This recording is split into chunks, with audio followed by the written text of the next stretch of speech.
Start, sir. Yes, ma'am, no problem.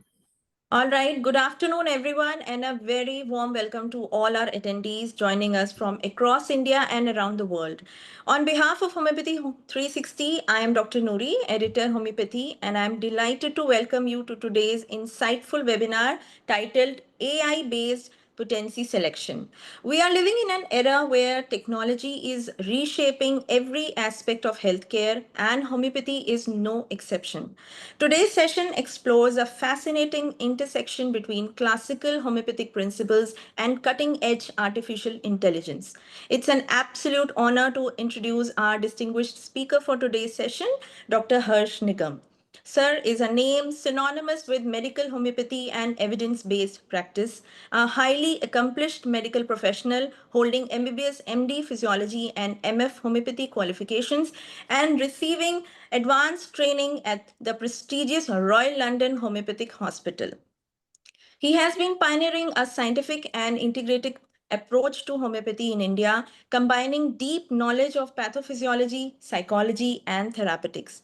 First to introduce homeopathic telemedicine in northern India as early as 2004, a passionate educator running charitable dispensaries for the underprivileged. Sir has authored several acclaimed books, including lectures on homeopathic philosophy, principles and practice of homeopathic case management, Miasma, Road Less Traveled, and Secret Life of Hahnemann. He's also a mentor on the Homeopathic Academy platform.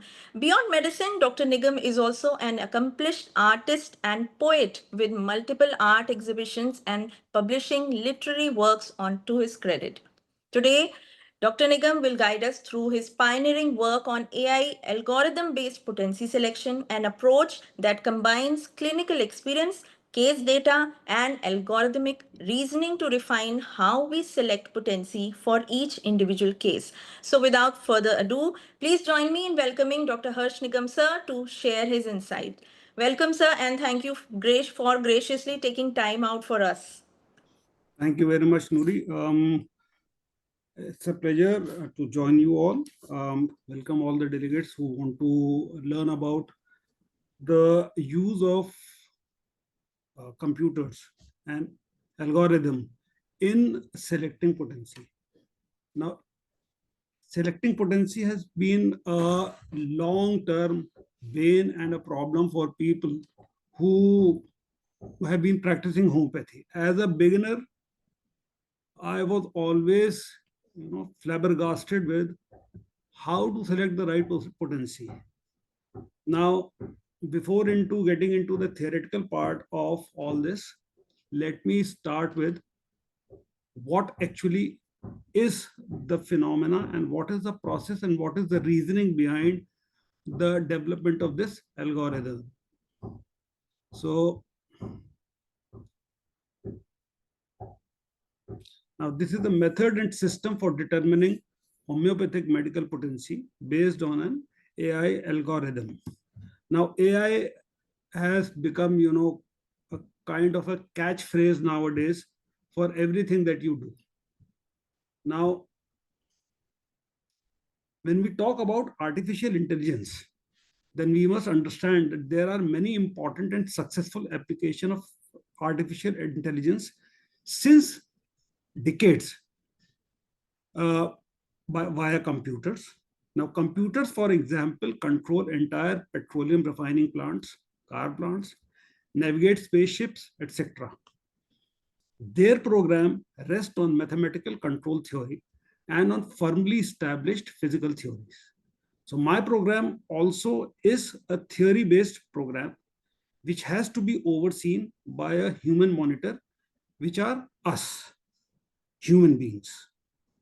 My program, NPS, is one such type. It requires a human monitor, that is the homeopathic therapist, which means this human monitor, this homeopathic therapist must know what he or she is trying to do. For this, the theoretical part of this algorithm is very important. There are three things which interact in the process of homeopathic healing. One is the patient, second, the homeopathic therapist, and third, the medicine. Now, medicine is actually in homeopathic parlance, a similamen prescribed in some potency, in some dose. Now, what shall be the potency is the thing that we decide via this NPS program. Now, let us try to compare computer paradigm with homeopathy. Now, for us, the patient is a bearer of sign and symptoms.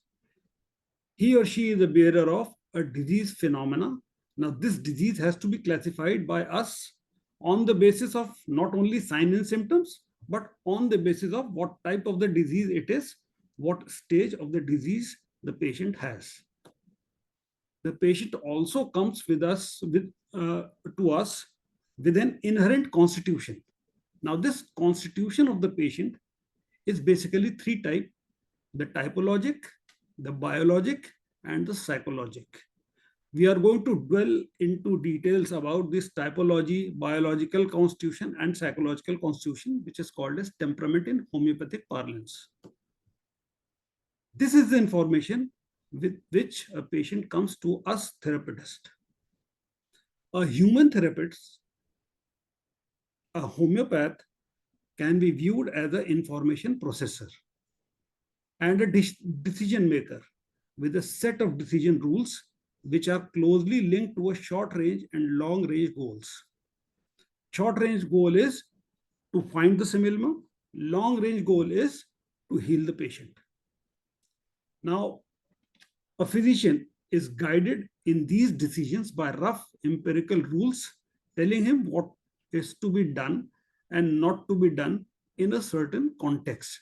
For example, if you are trying to search for a simillimum, there is a rule given by Bonninghausen wherein there is a law Q, obo, commundo, auxils, which means there are 7 pointers on which you are to base your simillimum.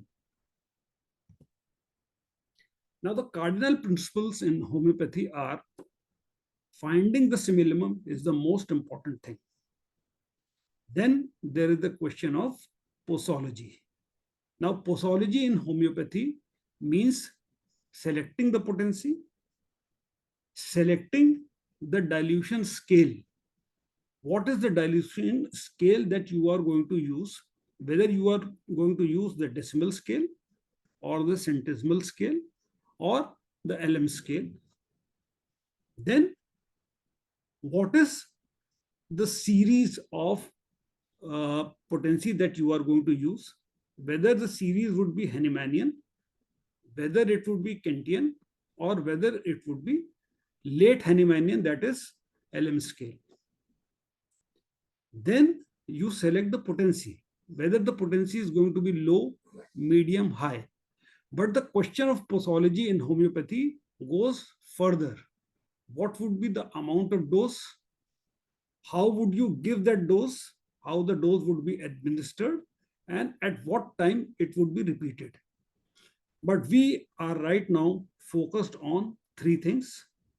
One is dilution scale, the series which we are going to use for the patient, and how we are going to select the potency via the computer application, that is an AI algorithm. Now, the problem of potency. As regards potency to be administered to the patient, there is no, until now, there was no such fixed rule. It was a matter of experience and observation. Some said start low, progress slowly to high potency. Some said use exclusively high potency, Kentian potency. Some said use low potency. So regarding administration, some said give single dose. Some said give multiple doses. So there is a lot of hodgepodge and confusion in a student's mind. Articles, books, and treatises have been written on the single frustrating issue of which potency to use and when to use it. I personally have interviewed many masters of homeopathy about their ways of using potencies. No consensus emerged. Everyone had another very successful but different system and was committed to it. So let us understand what is the kind of logic. Now, Kent says that potencies are like harmonics. It's like sare ga ma pa. You from 6, you don't switch over to 7, then follow by 8, then 9, because then you are not going to find good results. He says from 6, switch to 12, switch to 30, switch to 200, 1M, 10M, and CM. This is one harmonic that Kent used. The other harmonic that Kent used was 6, then jump to 30, then jump to 200, then 1M, then 10M.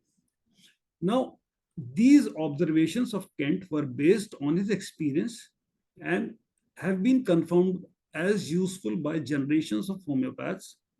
But what are they based on? We don't know. All claim to have good results, and there is no reason to doubt them. None has any real logic except it works for me. That is the problem till now. We have developed a new universal algorithm as an answer to the potency problem. It is called as the Nigam's potency scale. Now, this NPS is available on the web. It is also available on Apple App Store. It is available on Android Play Store. So you can download the app and start using it. I would guide you how to use it. There is a website by the name of www.potency.guide wherein you can do this. Now let us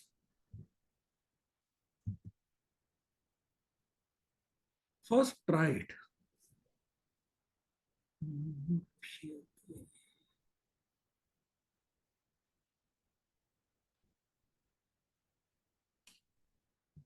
Just give me a moment.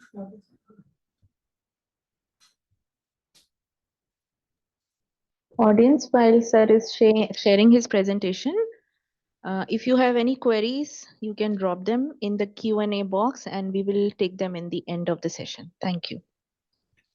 So now, when you go to the web and you type www.potency.guide, this screen opens up. You enter your email ID, you enter your phone number, and then you log in. Now, once you log in, you have plenty of the home screen as creator, calculator, skill development, books, testimonial, contact us. But the real thing is the calculator. So once you go to the calculator, you see that there is a vertical design and then there is a horizontal design. So this vertical design in yellow has 3 parameters: the nature of the medicine, the nature of the disease, the susceptibility of the patient. Now, nature of the medicine has plant products and imponderabilia on the left side, animal product, mineral product, and sarcodes on the middle, and toxic products and nosode on the right side. The nature of the disease has been divided into 2: the stage of the disease, the plane of the disease. Now, stage of the disease, on the extreme right, you have acute diseases. Then in the middle, you have chronic disease stage 1, chronic disease stage 2. Then on the left, you have chronic disease stage 3, chronic disease stage 4. Then the plane of the disease, there is the body matrix. The plane of the disease, you mean from where you want to treat the disease. Do you want to treat the disease from the mind? Do you want to treat the disease from the vital plane? Do you want to treat the disease at the body matrix, which means the body itself? Coming to the susceptibility of the patient, there are 3 parameters now. One is the physical constitution, then the biological constitution, then the mental constitution. Now, the physical constitution are 3: the phosphoric, the fluoric, and the carbonic. Biological constitution are based on Grovegel's observation. There is the carbonitrogenoid, there is the oxygenoid, there is the hydrogenoid. Mental constitution are in homeopathic parlance called as temperament. Now there are two stable temperament. One is the sanguine, the other is the phlegmatic. All the other, which means nervous, bilious, and melancholic, they are unstable temperaments. Now let me take an example, and I give you an example of me only. Suppose now I am having an acute disease, which is fever. And the simillimum that I select for myself is Bryonia. So acute disease, I click on acute disease. Bryonia, as we know, is a plant product. I want to treat myself from the dynamic plane, the mental plane, the plane of the vital force. Then I know that my physical constitution is floric.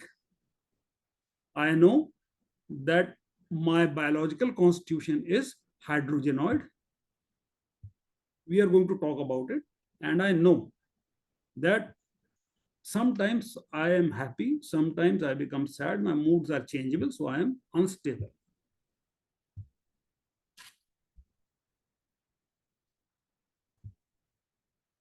Now what I do, I click on calculate and I get a result that use medium potency of Bryonia for me. Now I have a choice. I can use Hahnemannian scale, wherein I can prescribe myself Bryonia 12C. I can use Kentian scale, wherein I can prescribe with surety 200C. I can use for myself LM scale, wherein instead of starting from LM1, I start directly from LM5. So when I click print, then I get a printout of whatever I have chosen. And then on the second page, there is an NPS follow-up, which we are going to talk about later. So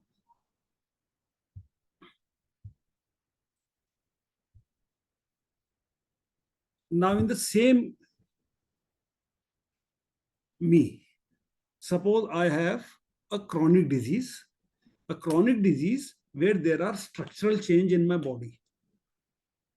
And I choose lachesis as a simillimum for me.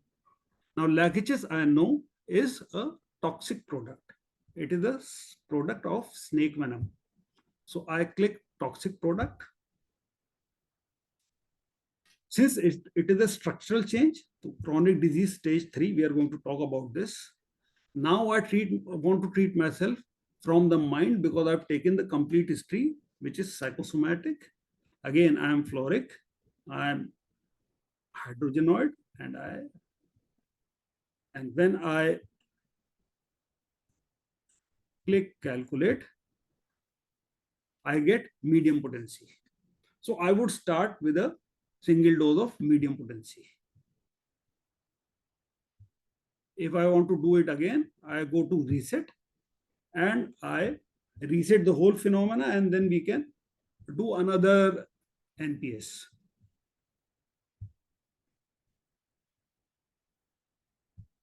Now let me give you an example of how beautifully this scale has worked for me and how beautifully it can work for you also.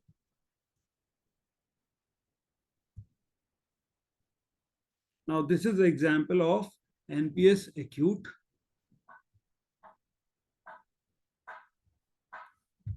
Now this is the case of acute hepatitis with anemia with hepatosplenomegaly. Now this case presented to me on 18/11/22 with fever, with chill for 12 to 15 days, head pain worse by mental exertion, flatulence worse in evening, better by passing, flatus, urging to stool, aggravated morning, waking on, coated tongue. Then there was distension. There is a sensation of heat, thirst, sweating, warm food desire for, sweets desire for eating after. This is classic lycopodium. NPS suggested low potency. The strategy that I chose was classical Hahnemannian, which means I would now give lycopodium 6C. And I gave this medicine in split divided doses, one third in the night, one third in the morning, one third again in the night. There was an advice for hemogram, LFT, urine RM, and USG whole abdomen. This is the case. Now, when the case presented to me back on the 26th 11 2022, the response was number 2. We are going to talk about these responses. These are based on Kent's responses. There was no aggravation, only amelioration. Second prescription was placebo. Now, when you compare these sheets, you see that 18-11-22 hemoglobin was 10.8, 13-12-22 after a month hemoglobin is 14.5. TLC was normal beforehand also, TLC is normal here also. Bilirubin was 2.8, it came down to 0.9. Direct bilirubin was 2.8, came down to 0.6. SGOT was 75, came down to 28. Serum alkaline phosphatase was 224, it came down to 128. SGPT was 61, came down to 23. The real surprise was the ultrasound. 26-11-22, the ultrasound shows hepatomegaly, fatty liver grade 1, and splenomegaly, while after a month, there is no splenomegaly. As we know, spleen is not easily cured. But this was a surprise. So,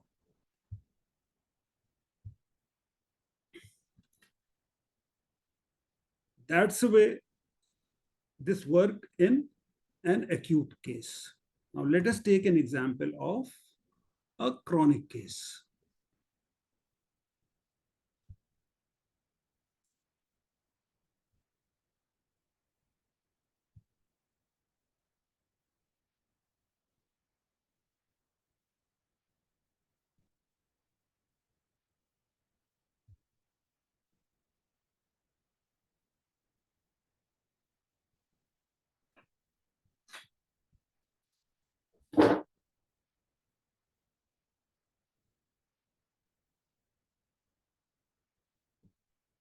Now, this is the case of pemphigus. Came down to me in 2018. Now, we gave her anacardium. This pemphigus, as you know, is a chronic, very difficult to treat case. We started the case in 2018. We finished the case in 2020. We took 2 years. But as you can see with the sheet, we started with anacardium 6. Then from 6, instead of going to 12, we went to 200. From 200, we went to 1M, then 10M. Then there was a miasmatic shift. We gave her Thuja. We started again with medium potency, 12CH Hahnemannian scale. From medium potency 12CH Hahnemannian scale, we switched over to Kentian scale to Thuja 200CH. Then Thuja 1M. In October 2019, she had a bout of cough. Now, if you see antimonium tart, you would see that antimonium tart also covers bulla in the skin. So we chose antimonium tart. Once the acute phase of cough was over, since it was an acute phase of cough, we did not give low potency, we gave 1M and 10M. Once acute bout of cough was cured, we again started with anacardium, and now we started with anacardium 10M. And after anacardium 10M, everything was cured. Now you can see before and after. Before and after.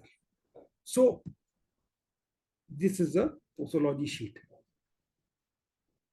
So what you can understand is that if you start with the right potency, then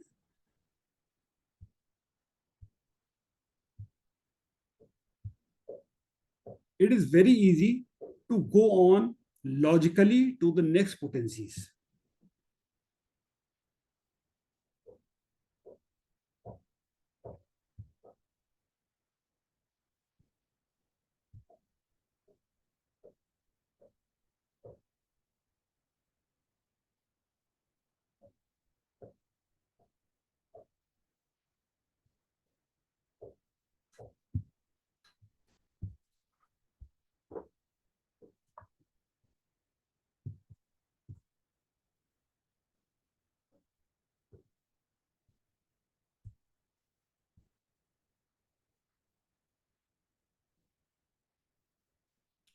So now we are going to go into the details of NPS. First, let me tell you about the series of potencies that we use, which means the scale of the potencies that we can use. Now we have classified three scales: classical Hahnemannian scale, the Kentian scale, and the LM scale. Now, potencies have been classified as low, medium, and high. In classical Hahnemannian scale, if you are using the decimal, then you use from 1x to 24x, which means if you are going to go into centimesimal scale, and mostly we use in potencies that centimesimal scale, you start from 1C to 11C. Now, these potencies 1C and 11Cs are not available. What is available is 3x, 6C, and 12C. So classical Hahnemannian scale, low potency would be 3x, 1x as mother tincture, 3x as the potency, then 6C and 12C. Now 12C is medium potency. Why this is medium potency? Because this is the potency wherein you cross the Avogadro's number, 10 to the power minus 24. Then classical Hahnemannian scale, the high potency would be 30C and above. Coming to the Kentian scale, potencies till 30C would be classified as low. Potency of 200C would be classified as medium, and potencies of 1M and above, 1M, 10M, and CM, these are the potencies which are available to us in the pharmacies. So they would be classified as high. So if your NPS suggests you that you are to use high potency and you choose classical Hahnemannian scale, then you start with 30C. And you want to jump the scale, then instead of going to 200C, you jump the scale to Kentian scale and you go to 1M.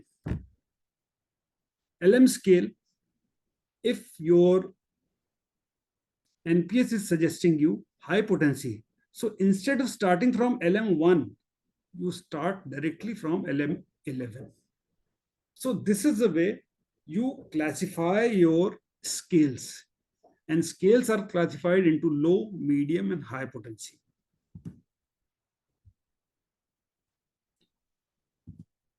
Now, potency parameters, I have told you, there are three: nature of medicine, nature of disease, susceptibility of the patient.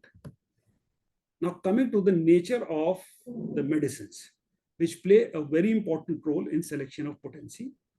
Toxic products and no-sodes should be prescribed in high potency.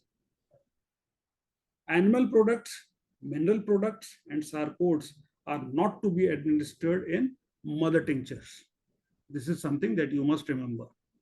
Plant products and imponderabilias can be given to the individual in mother tinctures, low, medium, or high potencies as per requirement of the case.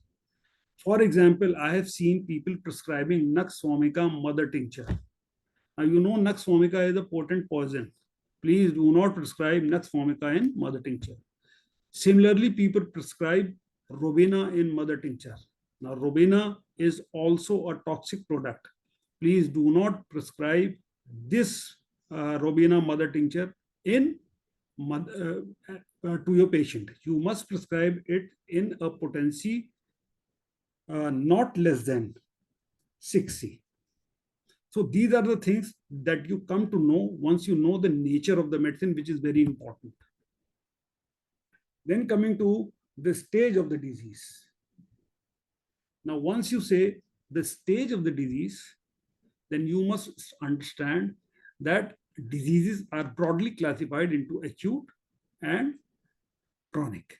Now, acute disease has two phases, prodrome.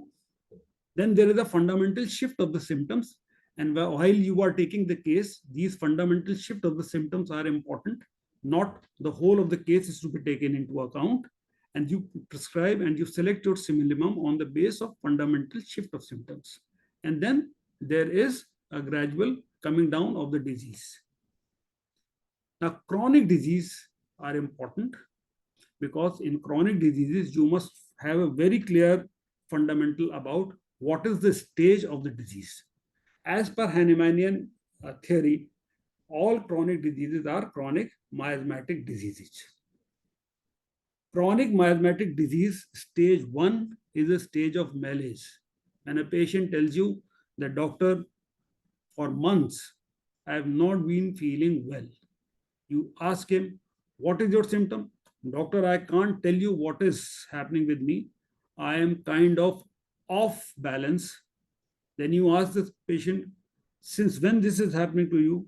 And he says that this has been happening since I've lost money. So now this is a stage of malaise. There are no clear-cut symptoms. But once you go deep into the case, you start getting some symptoms. They are mental and general symptoms, and there are particular symptoms too. Then comes a stage of chronic miasmatic disease, stage 2. Now, this is a stage of functional disease. Now you see that there are organs in the body which are complaining. Now the patient comes to you, and the patient is a case of hepatitis. Now this hepatitis has been for 3 months. With hepatitis, you have functional changes, which means you have pathological changes like serum bilirubin is elevated, the liver enzymes are haywire, but there is no structural change in the organ of liver.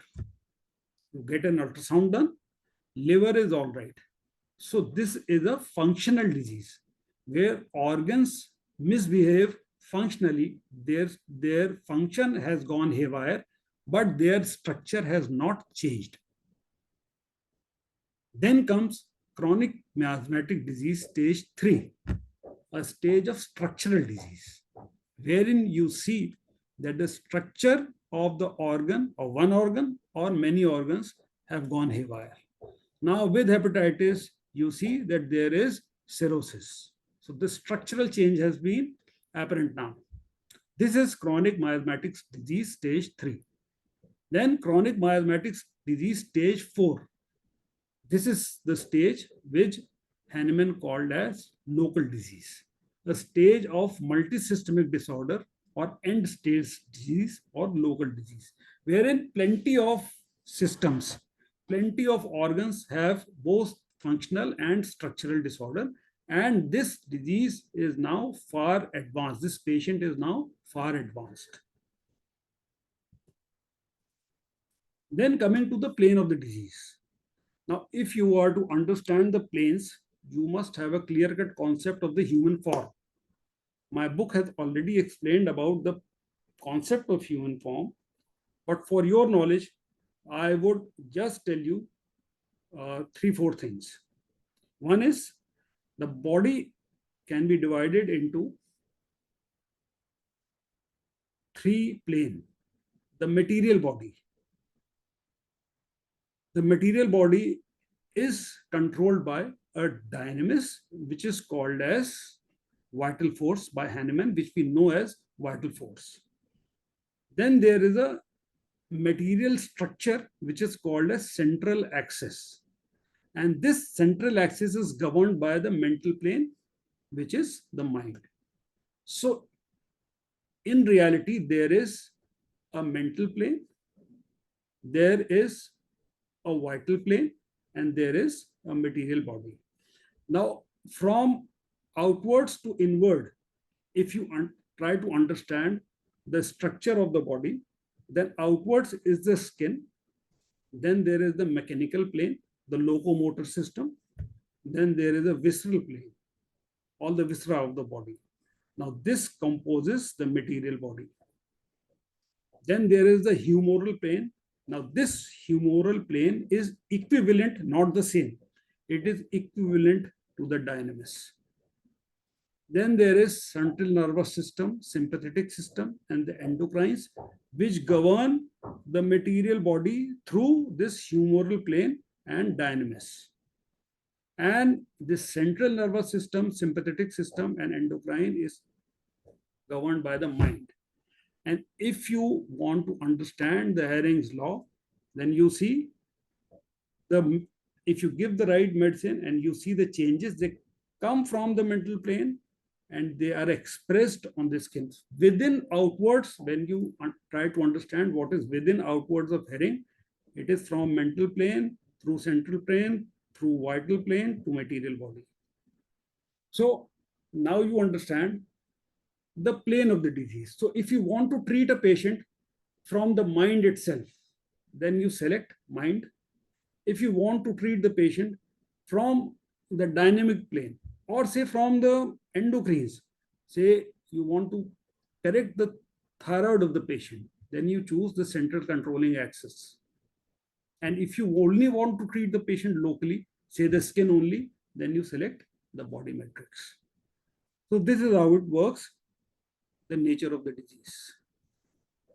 Now coming to the susceptibility of the patient. Now susceptibility of the patient has always been the most important thing in homeopathy, because medicines in homeopathic philosophy, the medicines, they only give a primary impetus to the body. The reactivity, the susceptibility of the body gives the secondary response.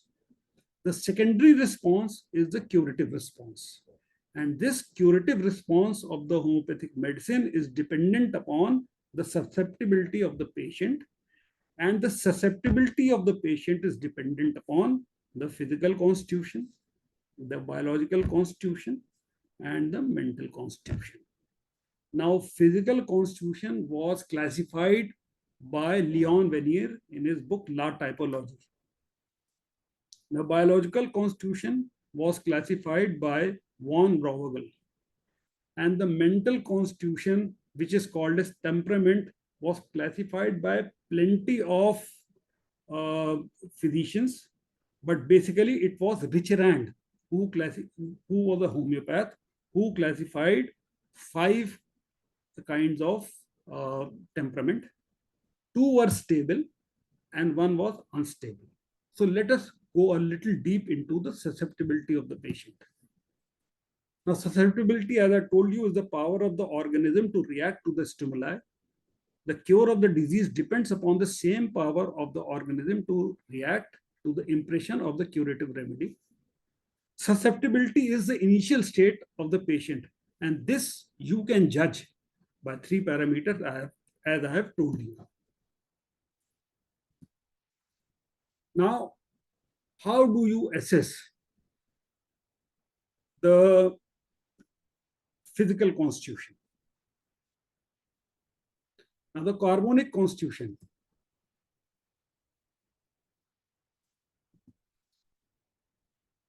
The easiest way to assess the carbonic constitution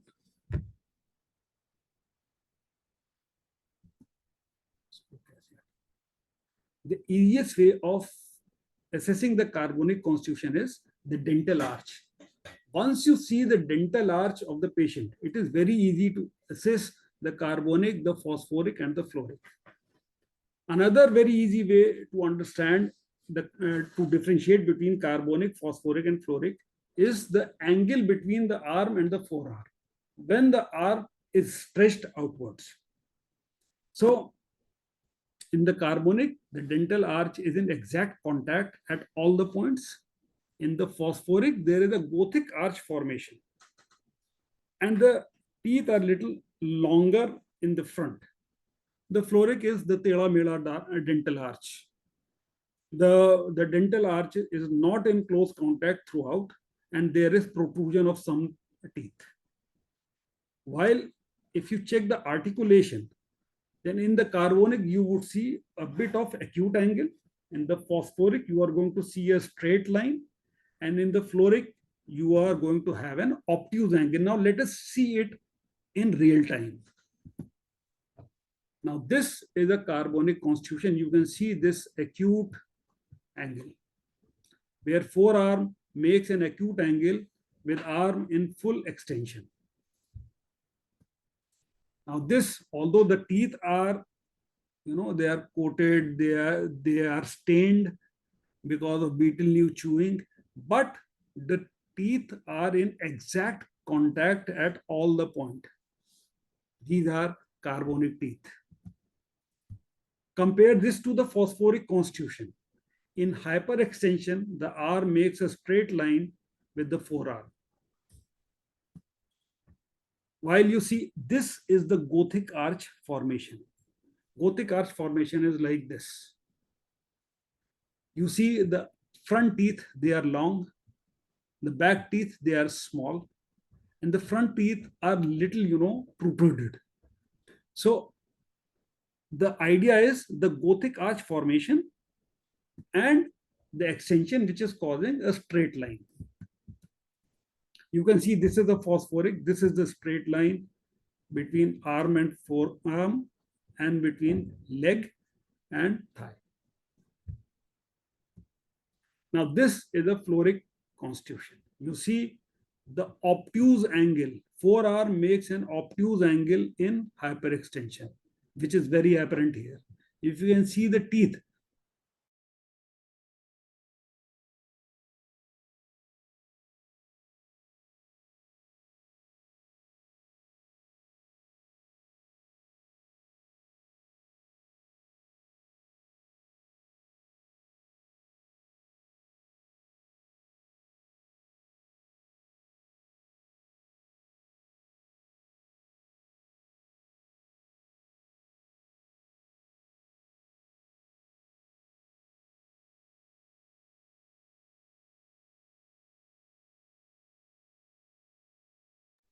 Audience, please wait.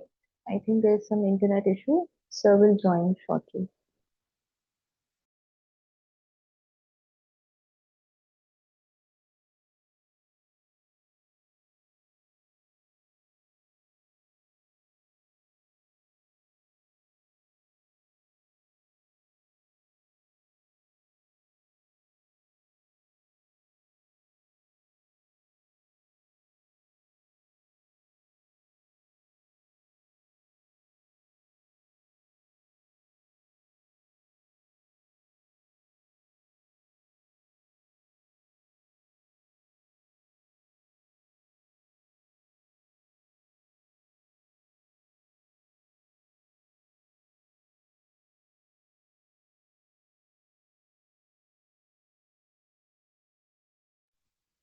Audience, until Sir is joining, I just want to inform you that on 14th and 15th of November, we will have quiz marathon for the month of November. The registration link is available on Homeopathy 360. You can go and join if you are a BHMS student. This quiz is only for the BHMS students, and the winners will get a copy of a wonderful book, Be a Master of Homeopathic Mathematica by Dr. Mohammad Rafiq. So please go and check Homeopathy 360 portal.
Audience, this is the quiz marathon. You can see on the screen by the time sir is joining.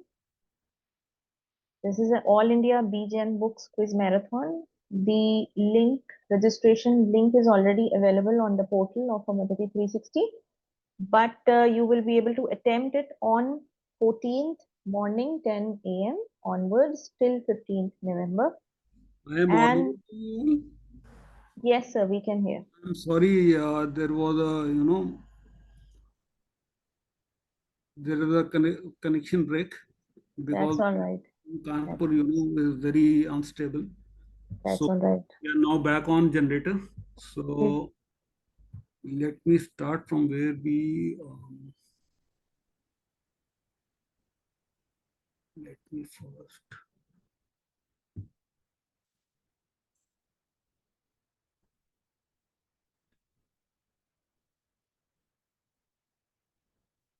मेरा अपना कहाँ गया? Share.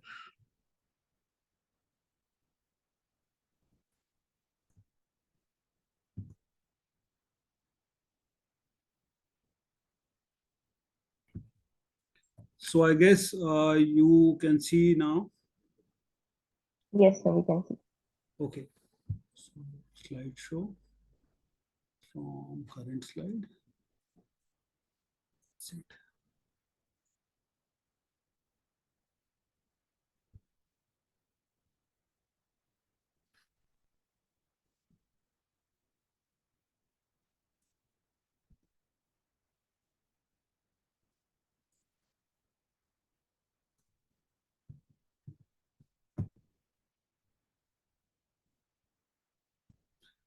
So now this is the middle arch of the floric constitution. You can see all the teeth, they are all misaligned. There is gap between two teeth and all. These are crooked teeth and they are not in contact at all the points. So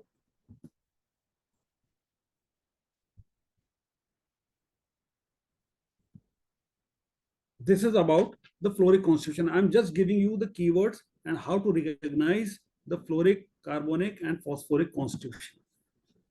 Now coming to the biological constitution. Now, as per von Brovogel, there are three types of biological constitutions: the hydrogenoid, the oxygenoid, and the carbonitrogenoid. Now, the how to remember them is very simple. The hydrogenoid is worse in cold or damp weather, worse in rain, and you are going to find plenty of such cases in India. The oxygenoid are worse in change of weather. These are also very easily and plenty to be found in India. They are also worse before a storm, better after rain. Carbonitrogenoid is better in open air. Now, roughly, von Grovegel's constitutions are equivalent to Hahnemannian psychosis, Hahnemannian syphilis, and Hahnemannian sora. Hydrogenoid is similar, not the same, to psychosis. Oxygenoid is similar, but not the same to syphilis. Carbonitrogenoid is similar, but not the same as Hahnemannian sora. The explanation that was given by von Brovogel at that time was based on rudimentary chemistry. So this is not important. But the observation of von Brovogel's biological constitution were valid and you can see it on your patients. Now, key points to remember in psychological constitution. Remember, the psychological constitutions are two stable and one stable.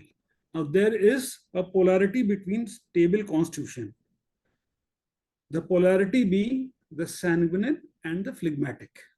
Now, sanguine are active people.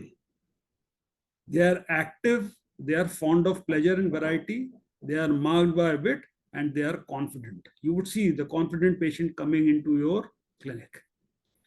The phlegmatic is polarly opposite to sanguine. Now, instead of being active, this is a lazy, slow, slothy patient. There is lack of concentration, bad memory. So the key word here is lazy and slow. while sanguine, active and confident. Then you would see the bipolar patient, the unstable patients. Sometimes they are melancholic, which means sad. Sometimes they are nervous, anxious. Sometimes they are bilious, which means angry. So the key point here would be suddenness of change of mental phenomena, which we used to commonly say as moody patients. Suddenness. Sometimes they are nervous, sometimes they are anxious, sometimes they are gloomy, sometimes they are suspicious, sometimes they have fear. So now, basically, you have three types of temperament: sanguine, phlegmatic, and unstable. So let us try this once more.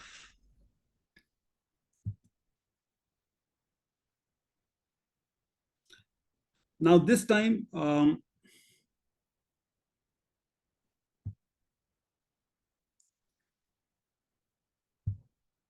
you know what you are going to do. And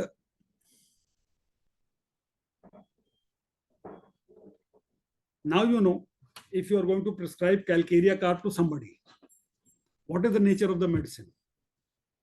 Calcarea carb is not a mineral product.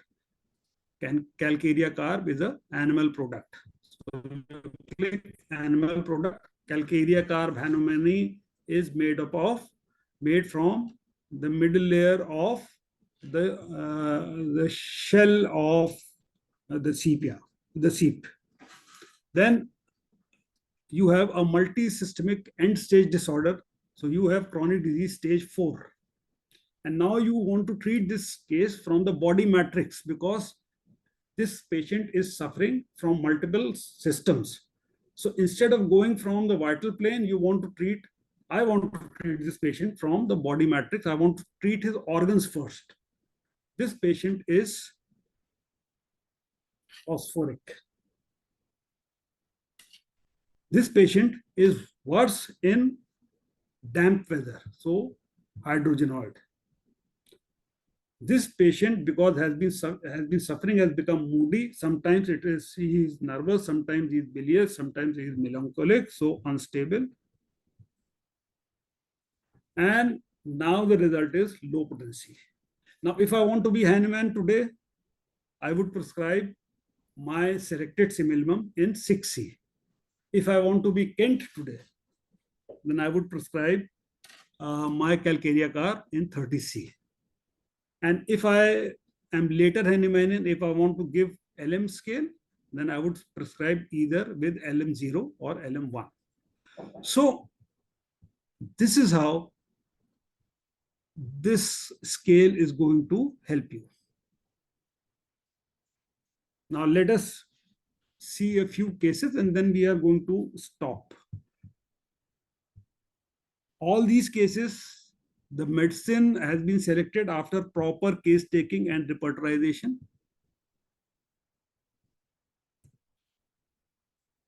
The potency has been selected. This potency has been selected by NPS. Now, this was a surprise even for me after practice of 25 plus years.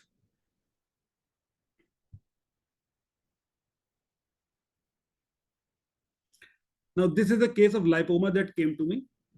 In most of the cases of lipoma, when they come to me, I tell them that lipoma is not curable. We can stop and we can regress the lipoma. But in this case, because it was a single lipoma and not multiple lipoma and a very small one, we selected Cilicia. I gave him Cilicia in high potency because NPS was suggesting high potency. And Cilicia 10M was given in 3 divided doses. This is the case sheet. After giving Cilicia, we saw that there was kind of a bleb which appeared over the lipoma. And eventually what we saw was the whole lipoma came out and nothing else was required. We just pulled out the lipoma and the hole was finally closed after applying calendula. So this was one surprise that we had. Then this is the case of advanced pathology, wherein you had dysmenorrhea, PCOS, hepatosplenomegaly, and chronic anemia.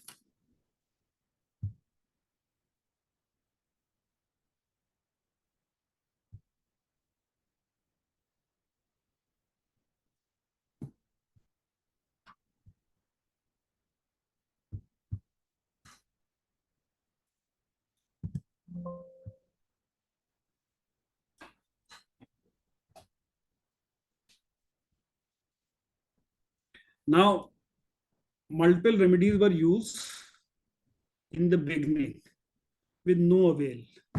So at one point, I decided let let us go classical in this case, and we selected CPR, and NPS suggested low potency, and we gave CPR 12C in Hahnemannian scale. Sorry, it was medium potency. We gave CPR 12C, and I'm sorry it is not shared. I would share it first to you.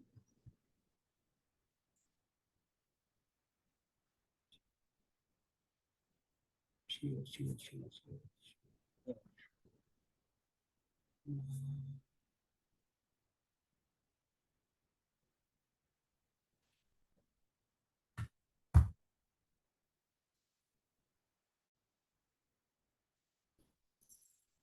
Now I think you can see the slideshow. So in the beginning, because the patient was having extreme pain, etc., we used the normal way of giving my medicine, which was in acute cases, which was alternating the medicine. We gave colocynth and lachesis for pain, but the patient was not responding. So we checked out the old way of using homeopathy that we use in my clinic in actually in acute and advanced cases. So we started with CPR 12C because NPS suggested medium potency, and we gave CPR in Hahnemannian scale. And the surprise was 14,522. The patient had dysmenorrhea, hepatosplenomegaly with coarsening of parenchyma and chronic anemia. And after 6 months, CPR 12C followed by placebo and nothing else but placebo for 6 months. The result was that only PCOS was indicated in the ultrasound. Everything else was gone. This is the case sheet of the patient. So, what I intend to tell you is that this algorithm works. At least it has worked for me. Plenty of my students are using this algorithm and they are finding good results. I have presented this to the profession. I intend that more and more people start using it. When you start using it, you are going to get to know the results. You can share your results to me also. Now, the only last part that I would like to tell you about this presentation would be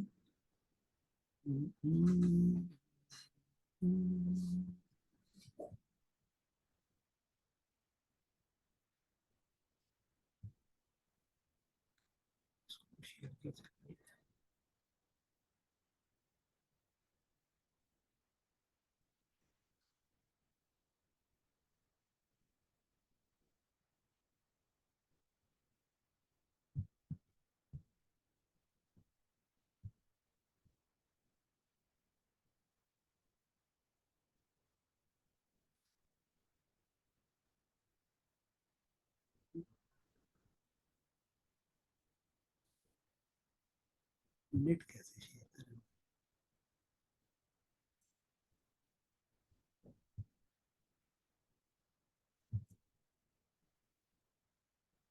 net कहाँ गया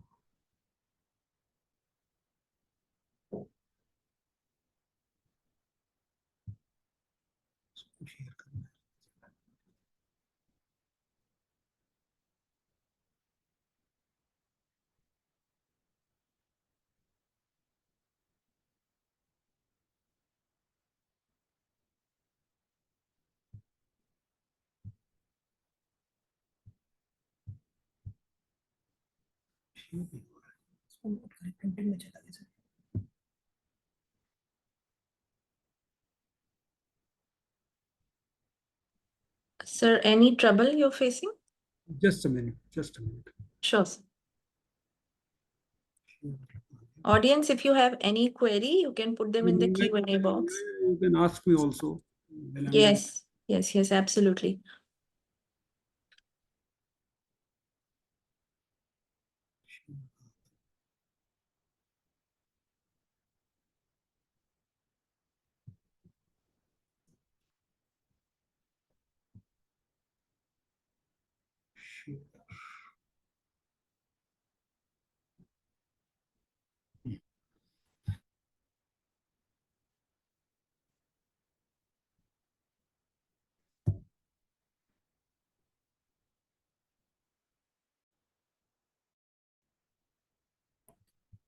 Okay, so now I'm going to only tell you about the last thing.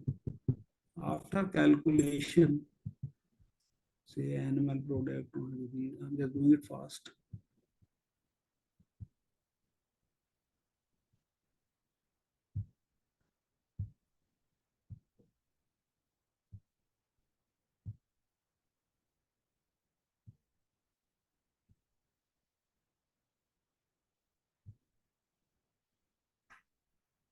So now let me talk about a little about the follow-up. Now you see, whenever you get a result, whenever the patient comes back to you, there are many ways of following up the patient. The best way of following up the patient is, and it was given by Kent. And Kent gave us basically 11 responses, but there are only 10 responses which are clinically important.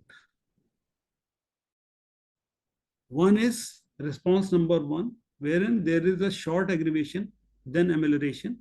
And you know, next point, that you are not going to prescribe any medicine till the effect lasts, and you are going to prescribe only placebo or no medicine at all. The second response would be no aggravation, only amelioration, prescribe placebo again. Then, so there are 10 responses. And Kent has given you what is to be done if the patient comes to you with any of this response. So you see, the practice of homeopathy in the beginning is very scientific. And the more you learn about the science of homeopathy, your judgment becomes very clear. The more you are experienced, the judgment mathematical way, the art of homeopathy is going to blossom up into your mind. So, since this is a very long topic, I was only intending to tell you about the NPS and how to use it. So now I finish my topic right now because I think we are on half an hour overdue. And if somebody wants to ask me a question, I am happy to oblige. A heartfelt thank you to Sir for sharing such an invaluable knowledge and his perspective. I hope NPS will be utilized by the audience to the best. And Sir, your insight has given us so much to think about how to utilize AI in our day-to-day practice and get the best results. Audience, if you have any question, we'll try to take them. And to everyone who has joined us, we thank each one of you to being part of this learning experience. I hope you all enjoyed the session as much as I did. Sir has been an excellent teacher and a writer and an orator. Sir, would you like to say anything about your experience with Homeopathy 360 and as a writer with BHMS? Homeopathy 360 is doing good work, and you have also come to the social media, and so plenty of audience is catching up with you also. So I have been privileged to write two editorials for you also. So I think you are doing great job, Thank and you so much. let us hope that you continue doing such good job in future also. Thank you so much. So I think we do not have any questions. And thank you everyone for joining. Once again, thank you so much, sir, for giving us so much time. Please do not forget to stay connected with Homeopathy 360 for all the latest updates, research insights, and upcoming events in the ever evolving world of homeopathy. Goodbye, everyone. Thank you, sir. Thank you very much. Bye bye. Bye bye, Bye. everyone.